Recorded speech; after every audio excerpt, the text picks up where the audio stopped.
Bienvenue à vous, auditeurs, auditrices, je suis l'auteur de ce podcast, Objectif Bac Français, je m'appelle Arthur.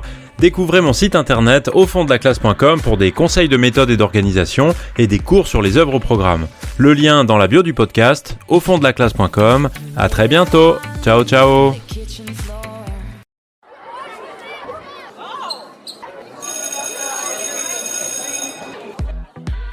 Bonjour à tous, chers élèves et chers amis du site aufonddelaclasse.com. Dans cet épisode, nous allons voir les idées que défend Françoise de Graffigny dans les lettres d'une péruvienne au sujet de la condition des femmes.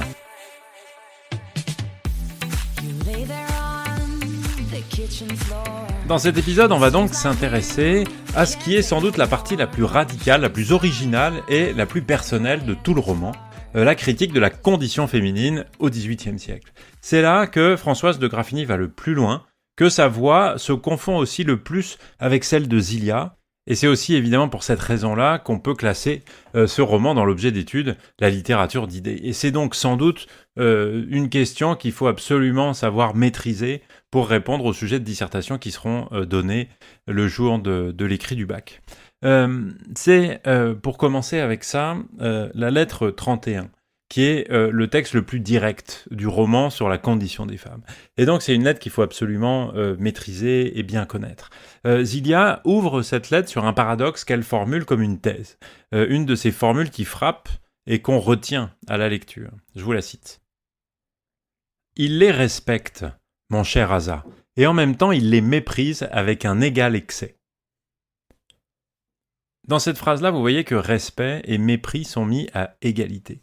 Apparemment, c'est un paradoxe, et Zilia va montrer que ce n'est pas du tout un paradoxe, ça n'est pas une idée si bête que ça. C'est une idée, évidemment, qui heurte le sens commun, mais qui est, en fait, un système cohérent. Elle commence par décrire la politesse française envers les femmes. L'homme, le plus haut placé, est tenu à des égards pour la femme la plus humble.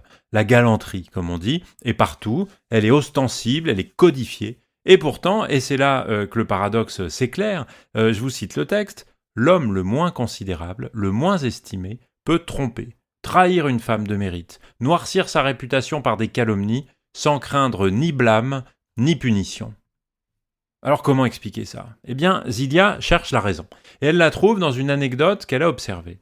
Un homme a été tué par son ami pour avoir dit du mal de lui, et la société approuve. L'honneur masculin se défend par le duel. Et Zilia tire le raisonnement qui s'impose.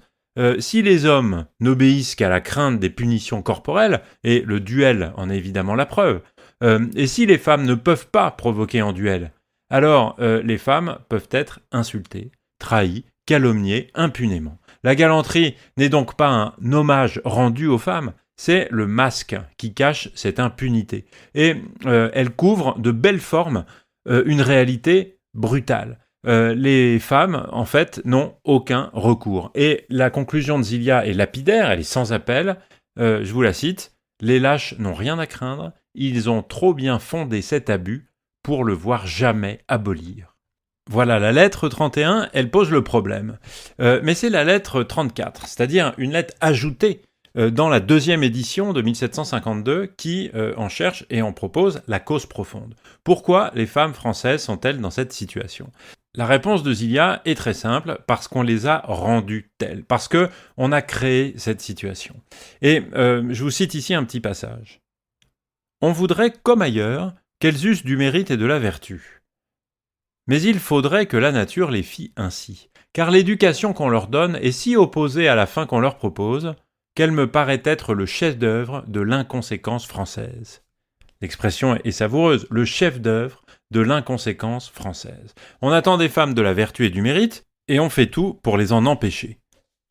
Et Zilia détaille le mécanisme. On confie l'éducation des filles à des religieuses, c'est-à-dire, dit-elle, des personnes auxquelles on ferait peut-être un crime d'en avoir, de l'esprit, c'est-à-dire, des femmes auxquelles on reproche d'avoir de l'esprit, chargées de former des jeunes filles. On leur enseigne les cérémonies d'un culte extérieur sans principe intérieur. On leur apprend à régler les mouvements du corps plutôt qu'à former le caractère. Et puis, on les marie jeunes et ignorantes, et on s'étonne ensuite qu'elles soient, dit-on, frivoles. C'est un cercle vicieux, en fait, qui est délibérément entretenu. Et la conclusion de Zilia est d'une franchise qu'on ne trouve pas dans les lettres de la première édition. Elle dit ceci. En général, il me semble que les femmes naissent ici, bien plus communément que chez nous, avec toutes les dispositions nécessaires pour égaler les hommes en mérite et en vertu. Mais comme s'ils en convenaient au fond de leur cœur, et que leur orgueil ne put supporter cette égalité, ils contribuent en toute manière à les rendre méprisables. Ce passage-là, il dit quelque chose de fondamental. L'inégalité entre les sexes n'est pas naturelle. Elle est produite, elle est entretenue, elle est voulue. Les hommes savent au fond d'eux-mêmes que les femmes sont leur égales. Et c'est précisément pour cette raison-là qu'ils organisent leur infériorisation. Parce que l'égalité leur est insupportable. Ce que Françoise de Graffigny formule ici, c'est la distinction entre la nature et la culture, encore une fois. Les femmes ne naissent pas inférieures, on les y contraint. Et il faut insister sur un point. Comme je l'ai dit avant, ce passage n'existait pas dans la première édition de 1747. Françoise de Graffigny l'a ajouté, délibérément donc, en 1752, après le triomphe éditorial du roman, quand elle savait qu'elle pouvait se permettre d'en dire plus, que son public lui faisait confiance. C'est la preuve que la portée critique de l'œuvre n'est pas accidentelle, n'est pas un effet du hasard. C'est le résultat d'un projet conscient et pleinement assumé.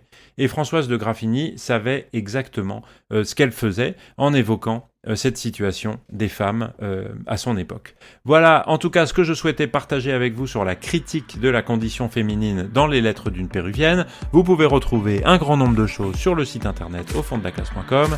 Je vous dis merci beaucoup de m'avoir écouté et à très bientôt. Ciao ciao.